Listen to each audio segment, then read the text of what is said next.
অনেক দিন বাদে একটা ভ্লগ বানালাম। আসলে সেভাবে না হয়ে ওঠে না ঠিক, মানে ভালোও লাগে না ঠিক করতে। আমি কোথায় যাচ্ছি, কখন কি করছি, কি খাচ্ছি, কি না করছি সবই তো সবাই জেনে যাচ্ছে, আমার প্রাইভেসিটা কোথায় থাকছে এই ভেবে না নিজেকে কেমন গুটিয়ে নিয়েছি এবং ভিডিও করা প্রায় ছেড়েই দিয়েছি। কিন্তু যখন অন্যদেরকে করতে দেখি না, তখন খুব ইচ্ছে করে যে আমি কেন ছেড়ে দিলাম, আমিও তো করতে পারি। আসলে সময়টাও আমার হয়ে ওঠে না। আর এত ব্যস্ততার মাঝে ওই বারবার ফোন নিয়ে ভিডিও করাটা কিন্তু ভীষণ একটা চাপের ব্যাপার, ভীষণই হ্যাপা। তারপর তো এডিটিং আছেই। প্রত্যেক দিন আমি ভ্লগ করতে পারি না জন্য আমার এনগেজমেন্ট ভীষণই লো।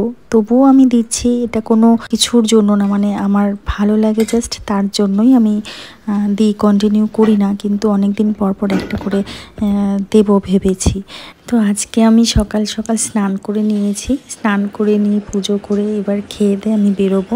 আমার বাইরে বেরোতে হয়, কাজ করি তো বেরোতেই হয়, তো তার জন্য রেডি হয়েছি।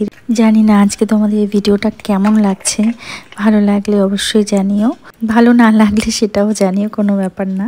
তো এবার আমি বেরোবো। জানো তো আমি খুব সাধারণভাবে থাকতেই ভালোবাসি, যখন সাজগোজ করি তখন ব্যাপারটা আলাদা হয়ে যায়, একটু বেশি যেন সেজে ফেলি। তো আমি বেরিয়ে পড়েছি, টোটো পেয়ে গেছি। তো আমাদের এখানে কাল বিশ্বকর্মা পুজো হয়েছিল, এই যে তার প্যান্ডেল।